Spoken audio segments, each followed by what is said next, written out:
What is up, YouTube? So, I'm gonna try to do as much of a review on this. Haven't watched the whole thing, but I've watched it at all actually. So we can kind of review it a little bit and just give you my thoughts on it. Um, you know, I'm not really into this guy. I really don't like him, but we're gonna try to give an honest review on him and see what we can do. Come on. Pete Hegseth, it was a tie, bipartisan opposition, smallest margin since the job was created. You had to break that tie. If the nominee can't unite your party, how's he going to lead 3 million people? Well, look, I think Pete is a disruptor, and a lot of people don't like that disruption. But, Margaret, that disruption is incredibly necessary. If you think about all of those bipartisan massive votes, we have to ask ourselves, what did they get us? They got us a country where we fought many wars over the last 40 years, but haven't won a war about as long as I've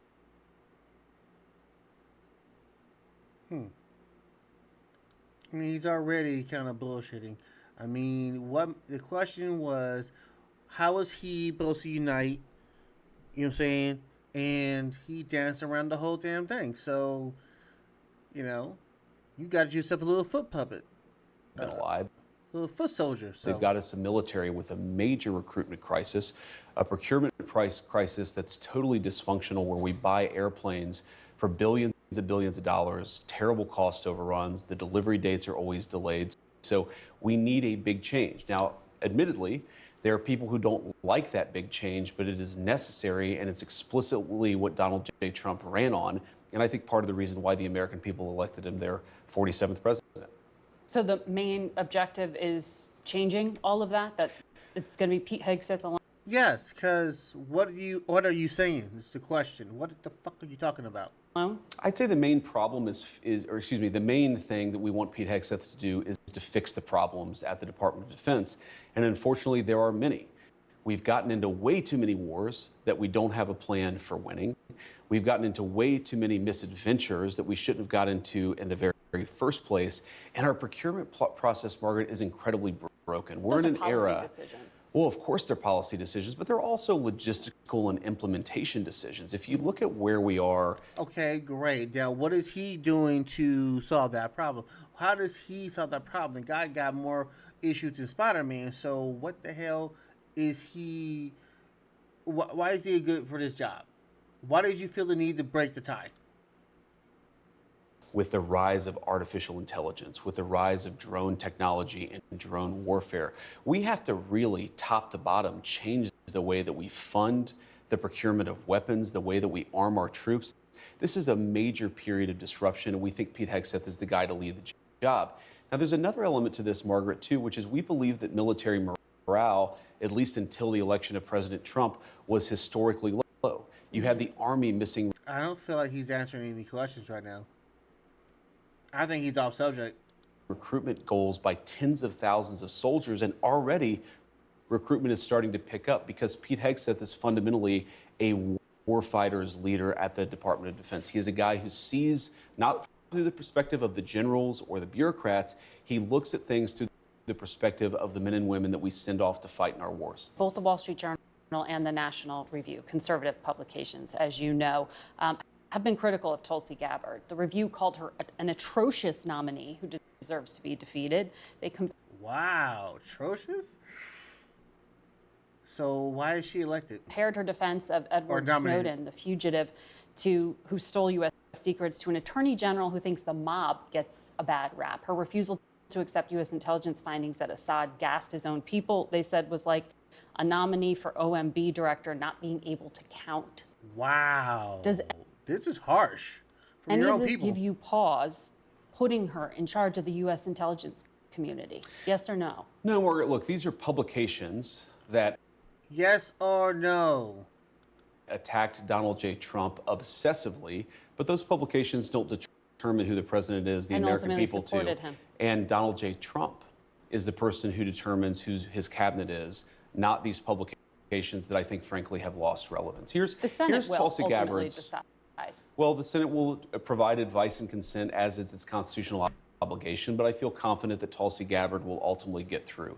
Two things that are important to know about Tulsi. First of all, she is a career military servant who's had a classification at the highest levels for nearly 2 decades. She has Sorry, I don't feel like you answered that question, but let's continue. impeccable character, impeccable record of service.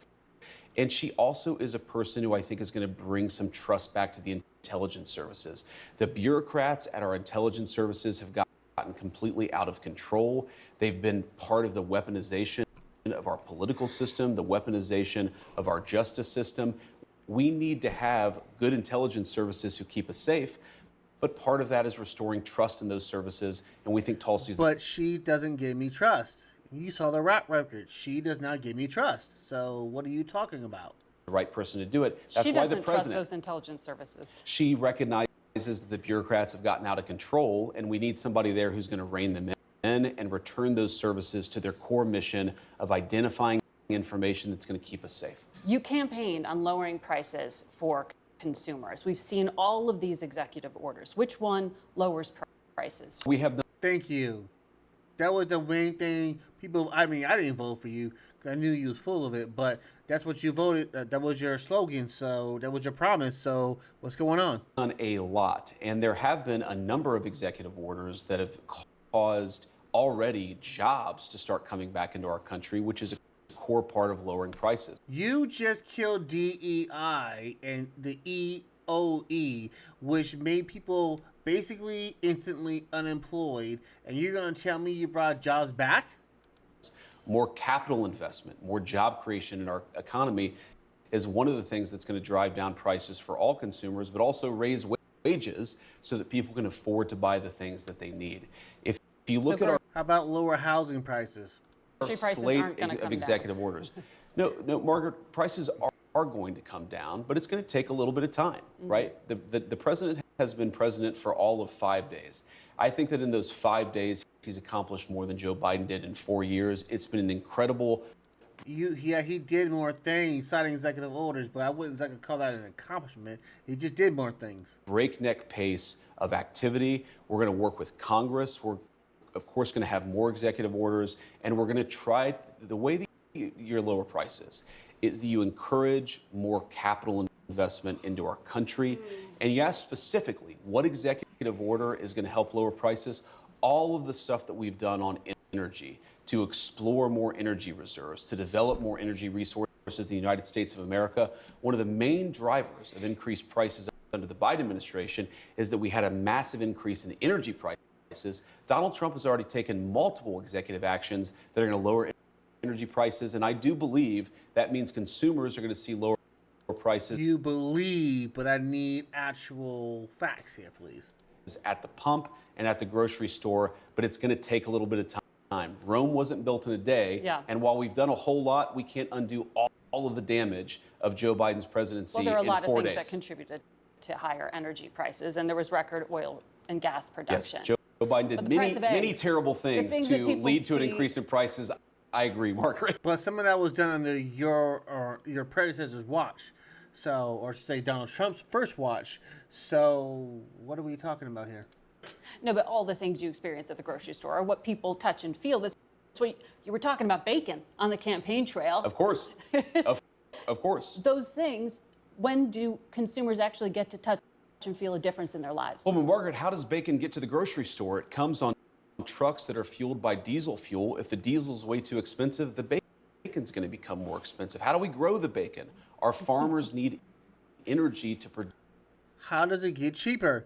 It. So if we lower energy prices, we are going to see lower prices for consumers, and that is what we're trying to fight for. Well, the flurry of executive orders, most of them weren't about the economy. Many of them were, though, Margaret. We had, I think we've taken promise over, of tariffs by February 1st. We've taken over 200 executive actions, some executive orders, other executive actions. Again, this is in less than a week, and a lot of them were focused on the economy.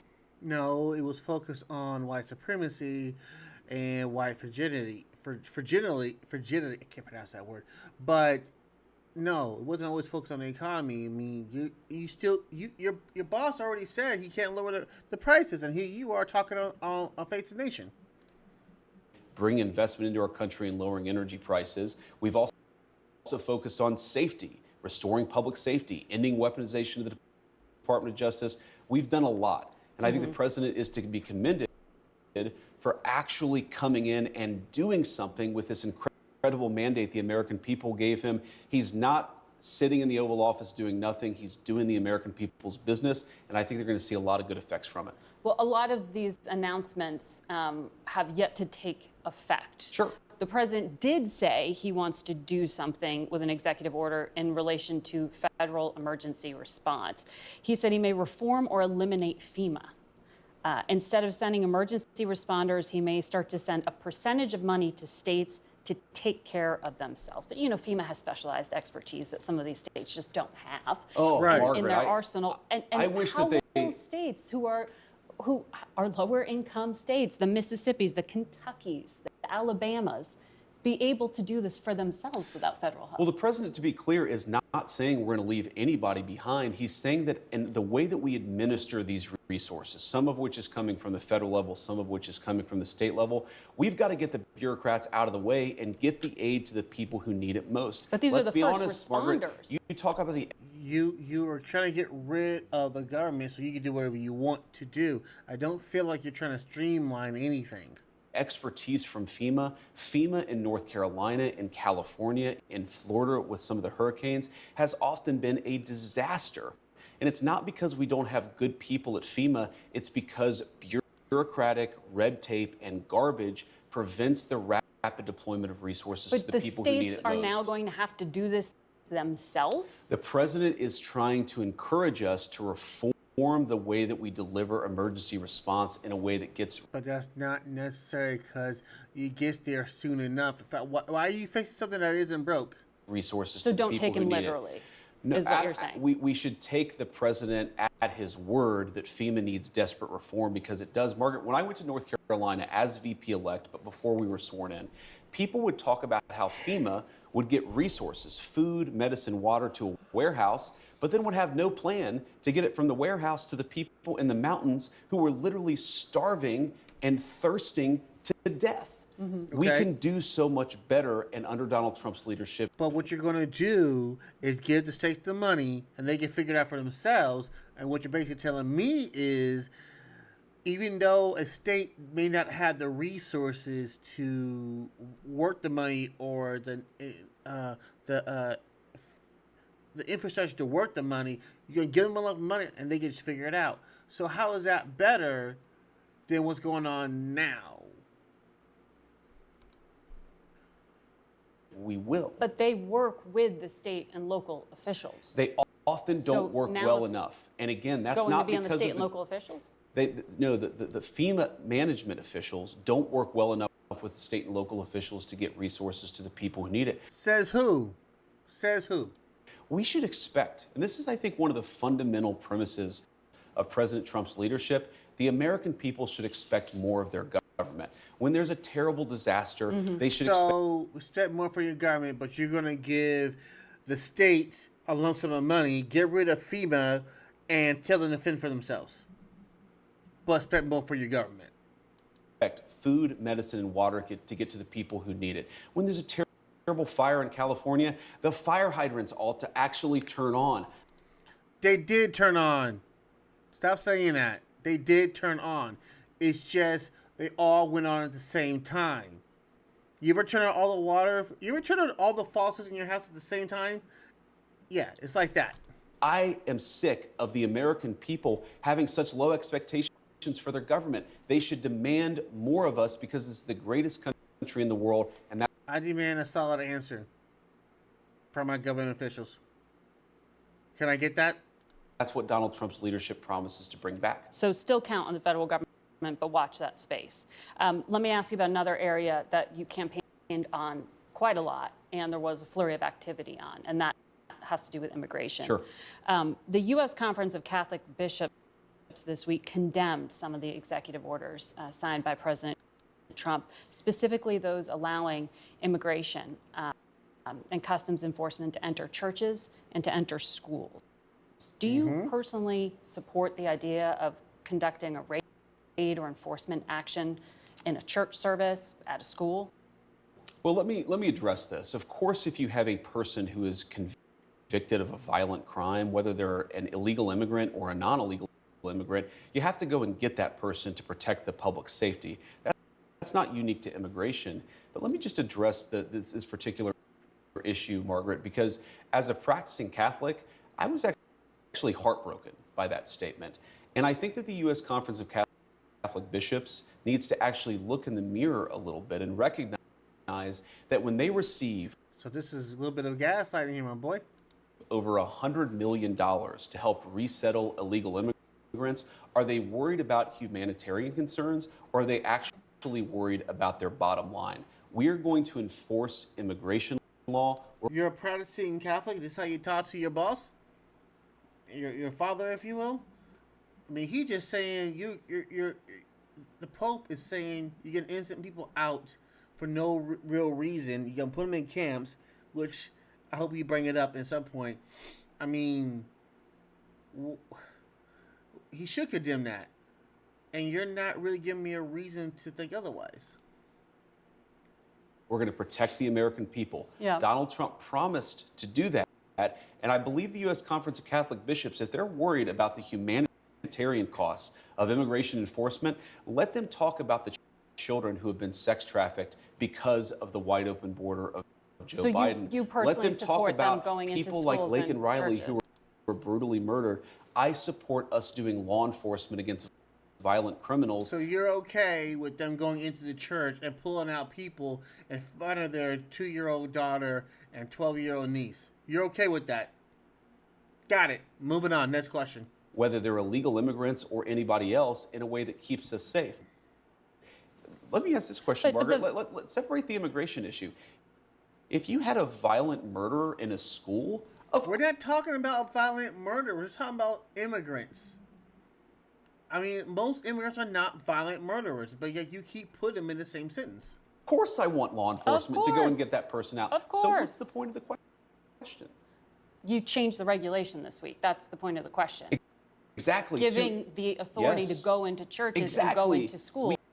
We empowered law enforcement to enforce But the that law also everywhere has to protect knock-on Americans. effect, a chilling effect, arguably, to people to not send their kids to school. I desperately hope it has a chilling effect the on churches. illegal immigrants you think the coming U.S. into our Conference country. of Catholic Bishops are actively hiding criminals from I think the U.S. law Conference of of Catholic Bishops has frankly not been a good partner in common sense immigration enforcement that the American people voted for, and I hope. How are you a practicing Catholic again? Because you're like, yeah, you're talking down on them, for one. Two, I mean, I'm not saying the Catholics are innocent, but we talking about you, and you're switching the subject and talking about what they did wrong. Like, okay, I know the Catholics may have done some things, and I don't know how if what you say is true about the Catholics, but we're not talking about the Catholics. We're talking about you. We're talking about ICE coming into a church, taking out an immigrant, okay, and everyone in the church is all scared and nervous and stuff. Because when ICE is going to come in there, they're not going to be polite. They're not going to be nice. They're going to push people over and drive people out. I don't know how that's going to feel on some old lady in church. Again, as a devout Catholic, that they'll do better. There are 5 legal challenges already to one of the other immigration actions, the order on birthright citizenship. A federal judge appointed by Ronald Reagan, I think you'd agree, has some conservative credentials, Sure. paused the order to end birthright citizenship, calling it blatantly unconstitutional. Blatantly. Like it's, like you can't even circumvent, so these amendments, these executive orders cannot supersede the Constitution, okay? Now, maybe they did it already with Trump being in office, but still, you can't do that. So answer this question, please. And please try to answer it, to the point. How do you reconcile this challenge to the 14th Amendment to the Constitution? So I obviously disagree with that judge, and these things, some of them will be litigated. That's the nature of our constitutional system. But here's the basic idea of President Trump's view on this. If you are a lawful permanent resident or a legal immigrant who plans to stay, your children, of course, should become American citizens. But let's say you're the child of an ambassador. You don't become. But that's not part of it. Well, There's already a carve-out having an to do with important kids of principle. diplomats. But we're saying that that carve-out should apply to anybody who doesn't plan to stay here. If you come here on vacation and you have a baby in an American hospital, that baby doesn't become an American citizen. If you're an illegal alien and you come here temporarily, hopefully, your child does not become an American citizen by You're really hoping that we don't understand this law. virtue of just having been born on American soil. It's a very basic principle in American immigration law that if you want to become an That law was to protect Black Americans who were born here out of captivity. We were enslaved, and to prevent us from going back into slavery, they put this law into effect. It's to protect us. So now I'm wondering, if you get rid of this law, does that make us slaves? Because we're not technically American citizens if that law is removed or your executive order overrides it. You know what I mean? It was not just about some diplomat coming over and having a baby here or some vacationers having a baby here. You know what I mean? I don't know the law that well, but I don't think that's what people are just doing. You know, now the law does protect refugees, but that's because they're escaping persecution, and I don't think the refugees are planning on leaving either. You know, so I really need to see the statistics that say people are coming here, having a baby, and then going back to their home country with no intention of making, you know, or contributing to America. And that's the one problem I'm having with these type of Republicans is that you're not showing any evidence, but you want me to believe you. American citizen, and you've done it the right way, and the American people and their collective wisdom have welcomed you into our national community, then you become a citizen. But temporary residents, people who come in here, whether legally or illegally, and don't plan to stay, their children shouldn't become American citizens. I don't know any country that does that or why we would be different. Well, this is a country founded by immigrants.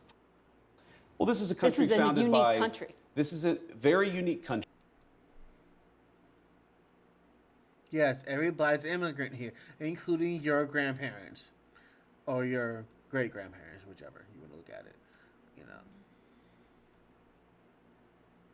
Man, I'm really wondering, how do people do this every day? This is a lot. Let's see if I can skip ahead a little.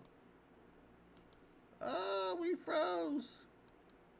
It was founded by some immigrants and some settlers, but just because we were founded by immigrants doesn't mean that 240 years later that we have to have the dumbest immigration policy in the world.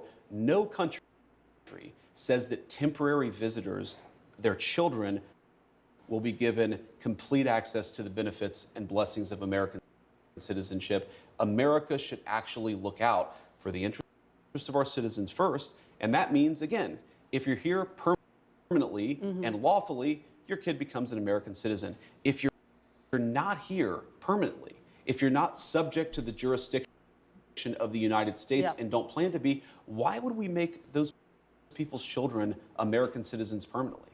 I want to ask you about refugee admissions, which were just suspended by the president. That has nothing to do with the U.S. border.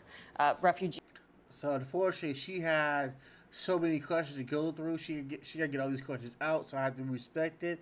But she seems like, correct me if I'm wrong, I don't see Face the Nation in a long time, but she seems to be the kind of person that would go in. So I wonder if she just had one topic and talked in for 20 minutes, would she go all in?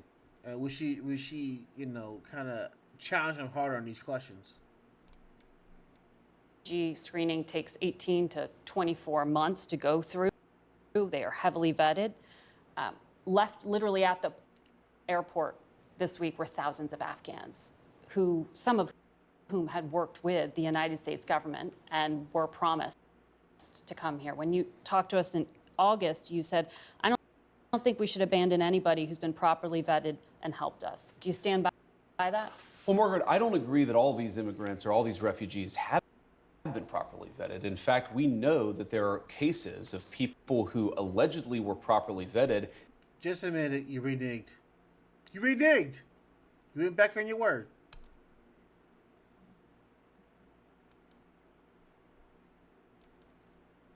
It's okay. It's okay to admit it. No, but there are 30,000 people in the pipeline, Afghan refugees. But my primary concern as the vice president, Margaret, is to look after the American people. And now that we know that we have vetting problems with a lot of these refugee programs, we absolutely cannot unleash thousands of unvetted people into our country. It's not good. These people are vetted. Just like the guy who planned a terrorist attack in Oklahoma a few months ago, he was allegedly... Wow. No, she just said they were all vetted. So why didn't you just go up on that? Properly vetted, and many people in the media and the Democratic Party said that he was properly vetted. Clearly he wasn't.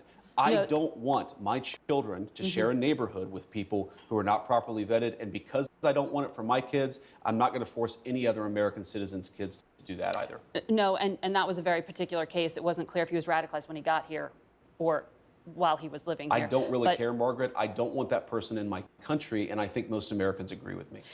2 weeks ago, you were on Fox News, and you said, if you protested peacefully on January 6th and had Merrick Garland's Department of Justice treat you like a gang member, you should be pardoned. If you What? Oh, my God. You committed violence on that day, obviously you shouldn't be pardoned. Did you counsel the president against these blanket pardons for 1,500 people? Well, Margaret, I noticed... Including those who committed violence. Margaret, I noticed that you cut off the thing that I said immediately after that. The full quote is that, of course, there are gray areas. And here's the nature of the gray area. Merrick Garland's Department of Justice denied constitutional protections in the prosecutions. There were double standards in how sentences were applied to the JC. You infiltrated the White House and stopped a election from going by, and you get a pardon. You have to understand why we can't understand some gray area or some technicality. You know what I'm saying? Just own it. You fucked up. 6 protesters versus other groups. What the president said consistently on the campaign is that he was going to look at a case-by-case basis. This is case-by-case basis, but you threw out 1,500 pardons for everybody. Case-by-case basis. Come on, man. And that's exactly what we did. That's what you do when you the homie and your boy took care of you. You take care of him back. Just say that. 15 of your homies took care of you. Looked at 1,600 cases, and the thing that came out of it, Margaret, is that there was a massive denial of due process of liberty, and a lot of people were denied their constitutional rights. Okay, so if that's the case, that's what the retrial is for. You go retrial it. The president believes that. I believe that, and I think he made the right decision. Daniel Rodriguez used an electroshock weapon against a policeman who was dragged out of the defensive line by plunging it into the officer's neck. He was imprisoned, sentenced to 12 years, 7 months. He got a pardon. Ronald Maccabee hit a cop while wearing reinforced brass knuckle gloves, and he held one down on the ground as other rioters assailed the officer for over 20 seconds, causing a concussion. If you stand with law enforcement, how can you call these people unjustly imprisoned? Most people have no clue that in 2024, the best way to make money with Amazon is not with physical products. Margaret. That was a good question. Now, here's the thing. He's not going to answer it. He's going to skate around this. You're separating, there's an important issue here. There's what the people actually did on January the 6th, and we're not saying that everybody did everything perfectly. And then what did Merrick Garland's Department of Justice do in unjustly prosecuting well over 1,000 Americans in a way that was politically motivated? Is violence like that against a police officer ever justified? Violence against a police officer is not justified, but that doesn't mean that you should have Merrick Garland's weaponized Department of Justice expose you. No, it's over and it was done and met. It's over. There's nothing else to say about it. If this was two black guys on a random street beating up a police officer, those black guys would never be seen or heard again. You make an example of those black guys. So you got these guys on Capitol Hill wearing Confederate or having Confederacy flags and everything, and you're giving them a pardon, and they're beating the hell out of cops. And you supposed to be pro-cop. To incredibly unfair process, to denial of constitutional rights, and frankly, to a double standard that was not applied to many people, including, of course, the Black Lives Matter rioters who killed over 24 people and never had the weight of a weaponized Department of Justice coming. If Black Lives Matter killed 24 people, that would have led the story. I don't believe you that happened. Against them. The pardon power is not just for people who are angels or people who are perfect. And of course, we love our law enforcement. Actually, it's supposed to be. I mean, come on. You got people coming out and they're already screwing up already. And these people got long records of different kind of abuses, and yet you let them slide? You're building an army. That's what it is. Enforcement and want people to be peaceful with everybody, but especially with our good cops. That's a separate issue from what Merrick Garland's Department of Justice did. We rectified a wrong, and I stand by it. I'm being told we're out of time, but I want to quickly ask you, the richest men in the world were at that Capitol on Inauguration Day, heads of Amazon, Google, Mark Zuckerberg of Facebook. In August, you told us Google and Facebook are too big. We ought to take the Teddy Roosevelt approach, break them up. Don't let them control what people are allowed to say. They've now donated to the Trump inauguration. Are you still going to break up big tech? So, you know who else was at the inauguration? Was my mom, and a lot of people who just supported the president and fought. What? Who cares? Every single day to get his election. And they to make gave it, $1 million to make it possible. each to the inauguration. Well, there were a lot of people who didn't give $1 million to the inauguration. They got pretty good seating. Who were on that stage, Margaret. They didn't have as good a seating as my mom and a lot of other people who were there to support us. But look, we believe fundamentally that big tech does have too much power, and there are two ways they can go about this. They can either respect Americans' constitutional rights, they can stop engaging in censorship, and if they don't, you can be absolutely sure that Donald Trump's leadership is not going to look too kindly on them. So they're still on notice. They're very much on notice. Wow.